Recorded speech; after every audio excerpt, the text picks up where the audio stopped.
Welcome to What's New, your channel for everyday solutions. Be sure to subscribe, share and like our videos. This is What's New. Will Amazon spread the wealth? 3 glass domes, shown under construction in April, are part of Amazon's growth in Seattle. The company is seeking a city for a second headquarters. Elaine Thompson, Associated Press. By Andrew Khouri. As Amazon established its dominance in online retail, logistics and cloud computing, the company's headquarters in Seattle grew appropriately massive. Today it represents a $5 billion investment in 33 buildings, 8 million square feet and more than 40,000 employees. Just this month, the digital giant confirmed it would be leasing an additional 722,000 square feet in a 58-story tower in the heart of the city's downtown. Amazon has helped establish Seattle as one of the great tech meccas, behind the San Francisco Bay Area. But the concentration of tech growth on the West Coast has come with a cost, in terms of skyrocketing housing costs and jammed freeways. Now, as Amazon ponders where to locate a second headquarters site and 50,000 workers, proposals are due by October 19, it is raising questions about whether the industry, and America, would be better off spreading the tech jobs wealth. Clustering is not new to tech. Think Los Angeles and Hollywood. Or Detroit and automakers, Pittsburgh and steel, Houston and oil. Like those earlier examples, tech centers were kickstarted by one or two big successful companies. In Silicon Valley, it was Fairchild Semiconductor and Hewlett-Packard. In Seattle, Microsoft.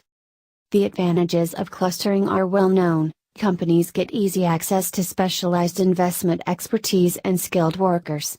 Workers have many choices of employers. Engineers with an idea can break away to form a startup knowing the infrastructure is already in place. The history of the United States is wrapped around this clustering, said Christopher Thornberg, founding partner with Beacon Economics. If you are ahead of the game when an important cluster is formed, it gives you an advantage for decades to come. That dynamic can be seen in the desires Amazon set out for its new headquarters site. The company says it wants a metro area with more than 1 million people, a highly educated labor pool and a strong university system. Another request? An international airport with daily direct flights to Seattle, New York, the San Francisco Bay Area and Washington, D.C. Amazon says it will make its choice known next year. It's basically narrowing down the competition to a handful of cities, UC Berkeley economist Enrico Moretti said. And even those that qualify under that criteria, there are some that have much more of a comparative advantage. The costs of such concentration, however, are growing. Years of high job growth in the well-paying sector, a software developer earns roughly $100,000 annually, double the national average for workers in all industries, have helped drive up rents by 46% in Seattle since 2012, and 35% in San Francisco. Home prices have risen even faster, to a median of $690,200 in Seattle and $1.2 million in San Francisco, according to Zillow, a Seattle-based real estate tech company located a short distance from Amazon's headquarters. In the San Francisco-Oakland-Hayward metro area, 17% of commuters traveled an hour or more to work in 2015, up nearly 4 percentage points from 2012, according to a Brookings Institution analysis of U.S. Census Bureau data. Many of the tech giants already maintain decent-sized operations away from the coasts. Cloud computing firm Salesforce, which will move into the tallest building in San Francisco by early next year, also has expanded in Indianapolis since it acquired a local company there in 2013. The company says it now has 1,600 workers in Indianapolis and will hire an additional 800 by 2021. It's even launched a campaign to persuade its workers, even top talent, to move there from the Bay Area. Places like San Francisco, Santa Clara, and Palo Alto, they are tapped out, said Bob Stutz, the company's chief analytics officer. Even for us, with the new tower in San Francisco, we really have space problems, because we are growing so fast. Mark Morrow, Director of Policy at the Metropolitan Policy Program at the Brookings Institution, said more companies should view cities in the Midwest and the South as attractive because employees can find an affordable home there and the local community will probably be welcoming. There are also top-notch universities and enough good talent, he said. For Salesforce, Stutz said, cheap housing in Indianapolis has been a major recruiting tool. Other tech firms have also set up operations in the city recently. Having a great quality of life for people is better than putting everything into Silicon Valley, he said. We really believe Indianapolis will eventually become another hub. But industry-wide, tech companies are increasingly keeping their top engineering talent close and locating lower-paid jobs, such as tech support, in secondary cities, research from employment website Indeed.com shows. The disparity only feeds the concerns of some observers that parts of the U.S. are being left behind by a digital economy that benefits from the same forces, automation and globalization, that have hammered workers in the manufacturing sector. Past practices and prejudices about what the flyover zone is have precluded some of that distribution, Morrow said. Frankly, I am not sure big tech has much familiarity with the middle of the country and vice versa. Whether that is contributing to a national economic divide is open to debate. Regional inequality has been getting worse for a long time, with the gap between rich and poor metros rising since the late 1970s, maintains Jed Kolko, chief economist with Indeed.com. A recent report from the Economic Innovation Group said the nation's most distressed cities, judged by poverty, job growth and other factors, tend to be former industrial hubs in the Midwest and Northeast. The most prosperous cities tend to be tech hubs or fast-growing places in the Sun Belt with diverse economies.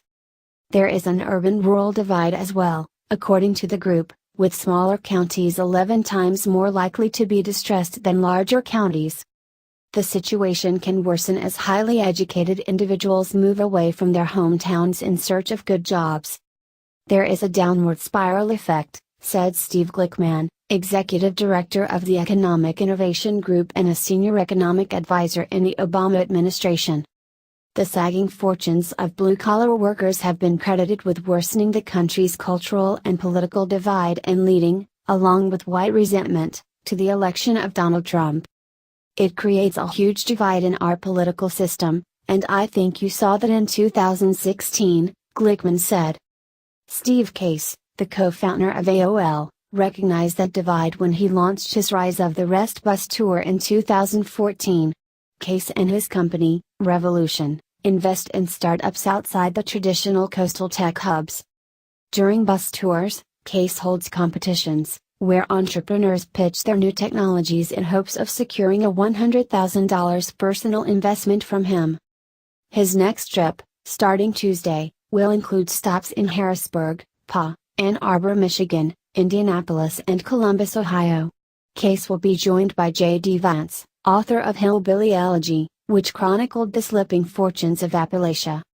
It's important to remember that America itself was once a startup and became the greatest economy in the world, thanks to the efforts of entrepreneurs who built not just companies, but entire industries in the heart of the country, Case said upon launching his first tour. Not everyone is convinced about the seriousness of the urban-rural divide, though. And some experts note there are other ways to catch up than winning an expensive beauty contest for a corporate headquarters. Thornberg, the economist, said his analysis shows no clear link between faster income growth in large counties. In fact, he said the places that had the fastest growth between 1995 and 2015 were smaller rural areas in states that have experienced a shale oil boom, including Williams County, North Dakota, located in the Bakken oil field. There are other ways of making income outside of being an urban, creative economy, Thornberg said.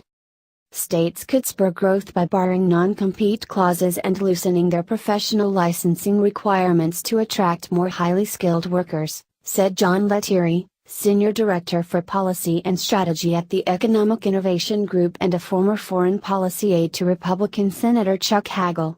Cities can spruce up their downtowns and lure immigrants, whom studies show start businesses at a higher rate than Americans born here, he said. Instead of focusing on attracting one mega company such as Amazon, Lettieri said, struggling areas should work to spur business creation locally, in part by investing in colleges such as Southern Illinois University Edwardsville. That's where Matthew Khouri received his undergraduate degree, before settling down 20 minutes away in St. Louis. In 2008, he co-founded Dial 411, which develops smartphone software that allows shoppers to quickly find items at big retailers. Khouri said getting funding can be tougher in less established tech centers, but there are positives to being in St. Louis.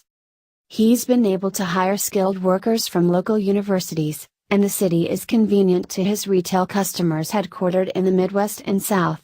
He's also been able to pay them less than he would in Silicon Valley, allowing him to raise less money to get the business off the ground. It's taken 70 years to build Silicon Valley into what it is today, and a lot of towns, St. Louis, Chicago, Cleveland, they are trying to figure out where they fit in the ecosystem, he said. For his part, Khouri said he now employs 20 and is working with Google on augmented reality. Welcome to What's New, your channel for everyday solutions. Be sure to subscribe, share and like our videos. This is What's New.